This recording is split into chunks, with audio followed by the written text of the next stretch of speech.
उम्मीद है कि सब खैरियत से होंगे, ठीक ठाक होंगे। आज हम जल्दी से अपने लेक्चर की तरफ चलते हैं। बहुत इम्पोर्टेंट लेक्चर आज मैं डिस्कस करने वाला हूँ आपसे। बेटा ये वो लेक्चर है हमारे एटॉमिक स्ट्रक्चर में कि इस लेक्चर के बगैर हम ना तो बहुत थ्योरी को समझ पाएंगे, ना हमें कोई रदरफोर्ड का कॉन्सेप्ट क्लियर होगा। मतलब हमें क्वांटा जो वर्ड है ना वो सब कुछ जो है प्लैंक्स में छुपा हुआ है बेटा।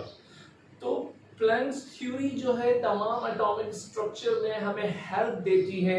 इसलिए सबसे इम्पोर्टेंट टॉपिक जो है बेटा हम चलते हैं, स्टार्ट करते हैं आज जल्दी से, वो है प्लैंक्स क्वांटम थ्योरी।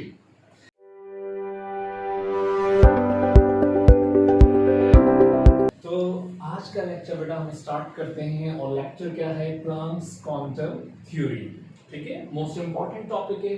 थोड़ा सा हम इसकी हिस्ट्री की तरफ जाते हैं बेटा कि प्लैंक्स क्वांटम थ्योरी, प्लैंक्स था क्या, प्लैंक्स कौन था, इसके बारे में हम डिस्कस करते हैं बेटा। प्लैंक की क्वांटम थ्योरी दी किसने थी, इसके बारे में थोड़ा सा हम हिस्टोरिकली हम बात करते हैं। This theory was proposed in 1900 by the German physicist Planck's. ठीक है, ये थ्योरी किसने प्रपोज की थी बेटा? जर्मन फिजिस्ट कौन था? प्लैंक्स था। और कौन से ईयर में ये प्रपोज हुई थी बेटा? 1900 के अंदर। अच्छा, ये थ्योरी का कॉन्सेप्ट क्या है बेटा? बहुत ही आसान सा, बहुत ही सिंपल सा कॉन्सेप्ट है। और वो कॉन्सेप्ट ये है कि इलेक्ट्रॉन, देखिए हमें भी पता है, हम जानते हैं मेरा बच्चा, इलेक्ट्रॉन जो है वो रिवॉल्व करता है around the nucleus. Electron revolve around the nucleus. अब जब electron around the nucleus revolve करता है, ठीक है, दे डू नॉट गेन और lose energy. They do not gain और लूज एनर्जी इटसेल्फ। बेटा इलेक्ट्रॉन जब अराउंड द न्यूक्लियस रिवॉल्व करता है तो ना तो वह एनर्जी गेन करता है ना वो लूज करता है, खुद से नहीं करता। यही कॉन्सेप्ट किसका था? प्लैंक्स का। देखिए हमने भी यही लिखा है, according to Planck's electron revolve around the nucleus, they do not gain or lose energy itself। ठीक है, ना तो वो एनर्जी लूज करता है और ना ही वो एनर्जी गेन करता है खुद से। एक बात बताएं बेटा, आप लोग बिल्कुल इलेक्ट्रॉन आपकी तरह हैं। अगर मैं कहूं बेटा आप लोग खुद से, एक बात बताएं, अभी आप लोग बच्चों स्टूडेंट लाइफ में क्या हो? डिपेंडेंट हो ना, किस पर? अपने पेरेंट्स पर। खुद इंडिपेंडेंट तो नहीं हो। ठीक है, कभी ऐसा पॉसिबल है कि आप अपनी मर्जी से, फादर आपके पेरेंट्स जो सैलरी लेकर आए, अपनी मर्जी से सारी उनकी सैलरी लेकर और जाके खर्च भी कर दें? मतलब ये हुआ कि आपने अपनी मर्जी से पॉकेट मनी ली, जितना दिल करा आपने पॉकेट मनी ली और जितना दिल करा आपने खर्च कर लिया। ऐसा पॉसिबल नहीं है, बिकॉज आप डिपेंडेंट है किस पर बेटा? अपने पेरेंट्स पर। बिल्कुल सेम इलेक्ट्रॉन लाइक आपकी तरह ही डिपेंडेंट है किस पर बेटा? क्वांटा पर। मतलब जैसे आप अपनी मर्जी से ना तो पैसे को एब्जॉर्ब कर सकते हैं ना खर्च कर सकते हैं इस एज में, इसी तरह बेटा इलेक्ट्रॉन जो है वो रिवॉल्व तो करता है अराउंड द न्यूक्लियस, ना तो वो इलेक्ट्रॉन एनर्जी एब्जॉर्ब कर सकता है खुद से और ना ही वॉल्ट कर सकता है। समझ आ रही है बेटा? ये कॉन्सेप्ट क्या था, किसने दिया था? प्लैंक्स ने बेटा। प्लैंक्स का मेन कॉन्सेप्ट ये है।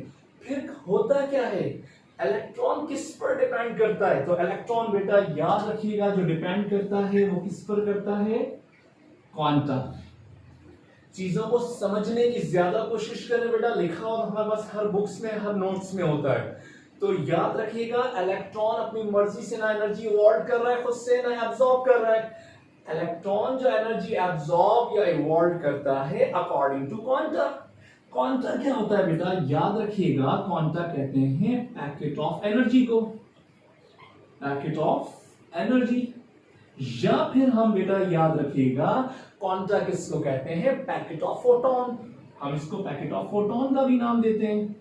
अच्छा बेटा, पैकेट ऑफ फोटोन की अगर हम बात करें तो पैकेट ऑफ फोटोन का फॉर्मूला होता है E equals to h nu. Packet of photon का फॉर्मूला क्या है बेटा? E equals to h nu. इसका मतलब ये हुआ E क्या है बेटा? एनर्जी। E किसको कह रहे हैं? एनर्जी को कह रहे हैं। E मतलब एनर्जी। अच्छा H क्या है बेटा? याद रखिएगा H को हम यहां नाम देते हैं प्लैंक्स कांस्टेंट। प्लैंक्स कांस्टेंट, ये कांस्टेंट है और उसकी वैल्यू होती है बेटा 6.625 into 10⁻⁻34 जूल सेकेंड। हम यहां पर इसकी वैल्यू जो है वो क्या रखिए 6.625 into 10⁻⁻34 जूल सेकेंड। अच्छा बेटा, अगर हम इस कांस्टेंट वाली वैल्यू को निकाल दें तो एनर्जी डायरेक्टली प्रोपोर्शनल किसके हो गई बेटा, न्यू के। अब आप ये सोचेंगे ये क्या चीज है बेटा, ये न्यू कहते हैं इसको, और न्यू किसको कहा जाता है बेटा, फ्रीक्वेंसी को कहा जाता है। न्यू किसको कहते हैं, फ्रीक्वेंसी को कहते हैं। बहुत ही आसान सी बात है, फ्रीक्वेंसी तो आपको पता है बेटा, the number of cycle in 1 second is called frequency. The number of cycle in 1 second is called frequency. यहां तक बात क्लियर हो गई। अब आप ये सोचेंगे सर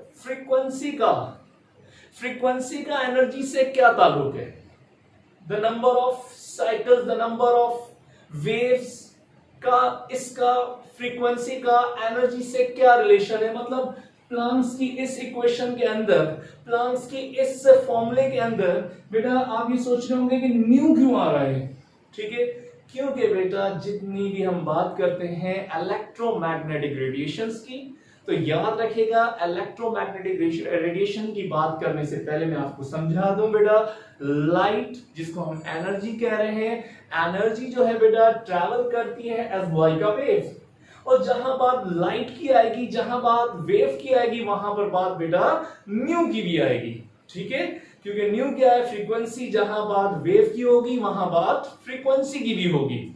यहां तक एक चीज क्लियर हो गई आपको। तो इसलिए हम कहते हैं एनर्जी जो है उसका ताल्लुक किससे है, न्यू से है, क्योंकि न्यू क्या है बेटा, फ्रीक्वेंसी, और फ्रीक्वेंसी क्या है, the number of cycle in 1 second. और द नंबर ऑफ साइकिल क्यों कह रहे हैं, क्योंकि लाइट ट्रैवल कैसे कर रही है बेटा, लाइक अ वेव, इसलिए हम यहां पे डिस्कस कर रहे हैं एनर्जी का ताल्लुक किससे है, न्यू से है। एक चीज क्लियर हो गई बेटा। अब चलते हैं दूसरी चीज पर। तो बेटा अब देखें यहां पर एक चीज मैं आपको समझाऊं, एनर्जी याद रखिएगा कि न्यू क्या है, फ्रीक्वेंसी। फ्रीक्वेंसी का जिक्र क्यों आया, याद रखना बेटा, एनर्जी ट्रैवल करती है एज लाइक अ वेव, क्योंकि जितनी भी इलेक्ट्रोमैग्नेटिक रेडिएशंस हैं वो ट्रैवल किस तरह करती है बेटा, एज लाइक अ वेव, और जहां बात वेव की आएगी वहां बात फ्रीक्वेंसी की तो आनी है बेटा। याद रखिएगा, मैं अगर आपसे कहूं बेटा दुनिया में जितनी भी एनर्जीज हैं इलेक्ट्रोमैग्नेटिक रेडिएशन, उनमें कौन सा पार्टिकल होता है, फोटोन। अगर बेटा स्पीड की बात करें तो वो भी इक्वल होती है। फर्क किस चीज का है, मिसाल के तौर पे आप किस तरह डिफरेंशिएट करते हैं किसी भी दो इलेक्ट्रोमैग्नेटिक रेडिएशंस के दरमियान, किस तरह डिफरेंस लेते हैं। एक आम सी बात बेटा, किस तरह आप डिफरेंशिएट करते हैं अल्ट्रावायलेट रेडिएशन को और इंफ्रारेड को।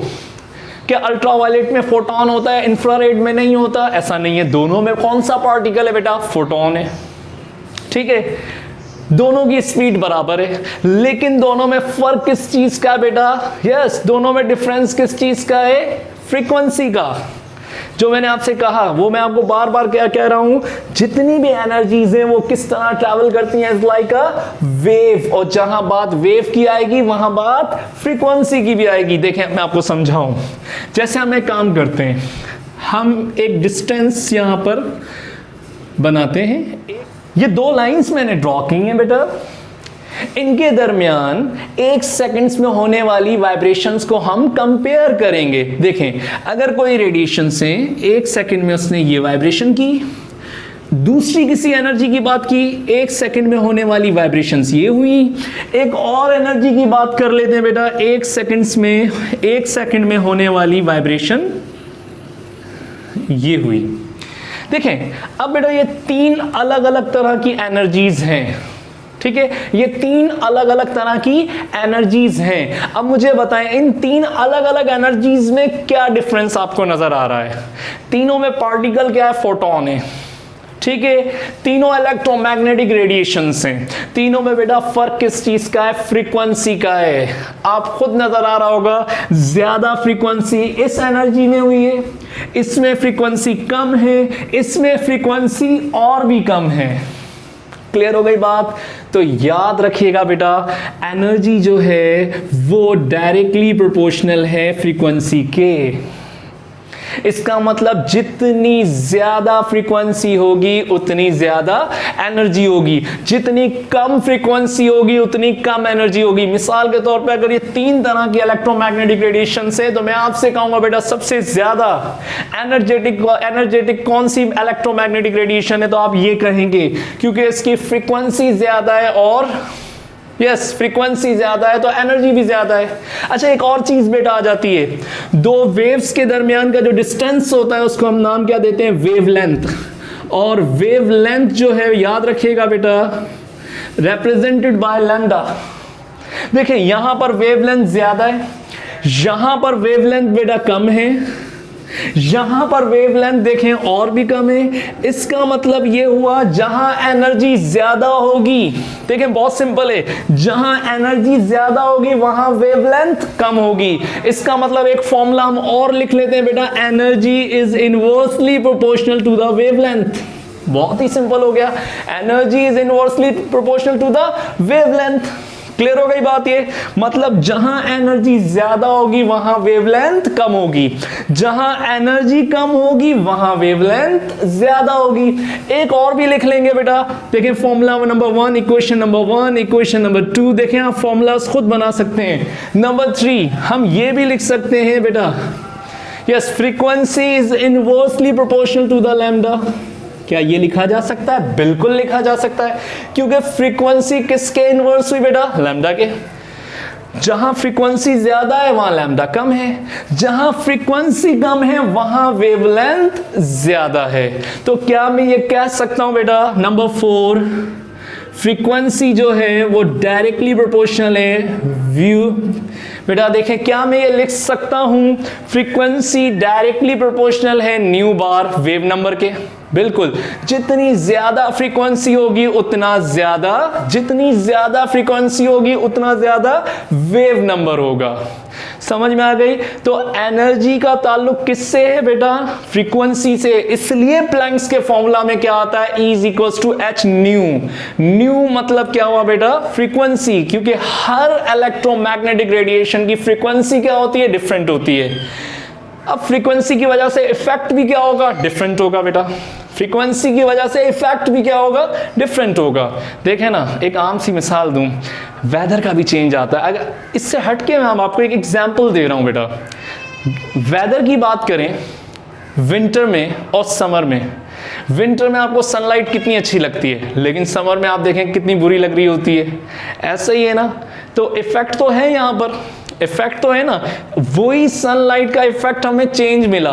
अब ये बात का ताल्लुक इससे नहीं था, एक जस्ट आपको एग्जांपल देने के लिए। अब मैं आपसे अगर कहूं बेटा कि डिफरेंट फ्रीक्वेंसी में जितनी इलेक्ट्रोमैग्नेटिक रेडिएशन है उनका इफेक्ट भी क्या होगा, डिफरेंट होगा। क्लियर हो गई बात? अब एक चीज आपको और भी एक्सप्लेन करूं यहां पर बेटा इसके साथ। तो बेटा आप देखें यहां पर एक चीज और आपको साथ साथ एक्सप्लेन करूं। प्लैंक्स का जो कॉन्सेप्ट ये था कि इलेक्ट्रॉन अपनी मर्जी से एनर्जी ना तो एब्जॉर्ब करता है ना इवॉल्व करता है। देखिए बिल्कुल सही। अब ये इलेक्ट्रॉन है बेटा शेल में, हम इसको यहाँ से पैकेट ऑफ फोटोन प्रोवाइड करेंगे, हम इसको पैकेट ऑफ फोटोन देंगे, हम इसको इलेक्ट्रोमैग्नेटिक रेडिएशंस देंगे। देखें नॉर्मल कंडीशन में इलेक्ट्रॉन ग्राउंड स्टेट में ही रहता है, ना तो वो वहाँ पर एनर्जी इवॉल्व करेगा ना वो एब्जॉर्ब करेगा। अगर हम उसको इलेक्ट्रोमैग्नेटिक रेडिएशंस देंगे बेटा, अगर हम उसको पैकेट ऑफ फोटोन उस पर स्ट्राइक कराएंगे तो क्या होगा, इलेक्ट्रॉन बेटा जंप करेगा लोअर एनर्जी लेवल से कहां की तरफ जाएगा, हाई एनर्जी लेवल की तरफ। ठीक है, लोअर एनर्जी लेवल से कहां की तरफ जाएगा, हाई एनर्जी लेवल की तरफ। इसका मतलब इलेक्ट्रॉन एनर्जी एब्जॉर्ब करने के बाद जंप करता है लोअर एनर्जी लेवल से हाई एनर्जी लेवल, लेकिन वहां जाके रुक नहीं जाएगा। ठीक है, वहां जाके रुकेगा नहीं, स्टे नहीं करेगा। एक आम सी मिसाल दूं बेटा, आप लोग पिकनिक प्लान करते हैं, ठीक है, वेकेशंस में कहीं जाना चाहते हैं। हाल फिलहाल तो अभी तो कंडीशन ऐसी है कहीं नहीं जा रहे होंगे, लेकिन जब भी आप वेकेशन प्लान करते हैं तो क्या होता है, वो डिपेंड किस पे करती है, इलेक्ट्रॉन किस पे डिपेंड कर रहा है, पैकेट ऑफ फोटोन पर। आप लोग किस पे डिपेंड करते हैं, पैकेट ऑफ कायदे-आज़म पर। जितना अमाउंट आपके पास ज्यादा होगा उतना डिस्टेंस ज्यादा कवर करेंगे। अगर आपके पास अमाउंट कम है तो आप इंटरसिटी घूमने की प्लानिंग करेंगे। अगर आपके पास अमाउंट ज़्यादा है तो आप आउट ऑफ सिटी जाने की प्लानिंग करेंगे। अगर आपके पास अमाउंट और ज़्यादा है तो आपकी प्लानिंग आउट ऑफ प्रोविंस होगी, और आपके पास अमाउंट और ज़्यादा है तो आउट ऑफ कंट्री जाएंगे। लेकिन जाके रुक नहीं जाएंगे, जब अमाउंट ख़त्म होगा तो क्या होगा, वापस अपनी ही जगह पर अपने ही घर में आएंगे। इसी तरह से इलेक्ट्रॉन क्या करता है बेटा, जब इलेक्ट्रॉन क्या करेगा, जब वो एनर्जी एब्जॉर्ब करेगा, they jump lower energy level to high energy level, वो हाई एनर्जी लेवल में चला जाएगा। और वो हाई एनर्जी लेवल से जब वापस आएगा तो जितने पैकेट ऑफ फोटोन उसने एब्जॉर्ब किए थे वो पैकेट ऑफ फोटोन क्या कर देगा बेटा, इमिट कर देगा। समझ आई? इसका मतलब याद रखिएगा, अभी मैंने आपसे कहा, बहुत सारों के जहन में होगा सर वो कौन से शेल में जाएगा एनर्जी एब्जॉर्ब करके। ये बात डिपेंड करेगी कि वो कितने पैकेट ऑफ फोटोन उसने एब्जॉर्ब किए हैं। जितने पैकेट ऑफ फोटोन एब्जॉर्ब करेगा उतना ही वो न्यूक्लियस से दूर चला जाएगा, और जब वो पैकेट ऑफ फोटोन जब वो वापस आएगा तो जितने पैकेट ऑफ फोटोन उसने एब्जॉर्ब किए थे उतने ही पैकेट ऑफ फोटोन वो क्या करेगा, इमिट कर देगा। यहां तक क्लियर बेटा? ये एक सिंपल कॉन्सेप्ट है। और एक चीज यहां पर ऐड भी कर दूं, इसी एक्सपेरिमेंट को कहा जाता है स्पेक्ट्रोस्कोपिक एक्सपेरिमेंट। स्पेक्ट्रोस्कोपी क्या होती है बेटा? स्पेक्ट्रोस्कोपी एक्सपेरिमेंट क्या होता है? स्पेक्ट्रोस्कोपिक एक्सपेरिमेंट कहते हैं light interact with matter, light interact with matter. Electromagnetic radiation किसके साथ इंटरेक्ट करे बेटा? मैटर के साथ इंटरेक्ट करे। अगर इलेक्ट्रोमैग्नेटिक रेडिएशन मैटर के साथ इंटरेक्ट करेगी तो उसको क्या नाम देते हैं? Spectroscopic experiment. तो क्या ये स्पेक्ट्रोस्कोपिक एक्सपेरिमेंट कह सकता हूं? बिल्कुल, क्योंकि इलेक्ट्रॉन क्या है, मैटर है, और ये क्या है, इलेक्ट्रोमैग्नेटिक रेडिएशन है। तो इलेक्ट्रोमैग्नेटिक रेडिएशन किसके साथ स्ट्राइक कर रही है बेटा, इंटरेक्ट किसके साथ कर रही है? इलेक्ट्रोमैग्नेटिक रेडिएशन किसके साथ इंटरेक्ट कर रहा है बेटा? इलेक्ट्रॉन के साथ। तो इसको नाम क्या देंगे? Spectroscopic experiment. क्लियर हो गई बात बेटा? यहां तक टॉपिक क्लियर हो गया। नेक्स्ट लेक्चर के लिए बेटा अल्लाह हाफिज। नेक्स्ट लेक्चर में जो चीजें आप मुझे कमेंट्स में बताएंगे फिर हम वही चीज स्टार्ट करेंगे। अगर जो मुश्किल टॉपिक आपको लगे वो भी मुझे आप डिस्कस कर सकते हैं पर्सनल भी, और आप मुझे कमेंट्स में बता सकते हैं। ठीक है बेटा, अल्लाह हाफिज।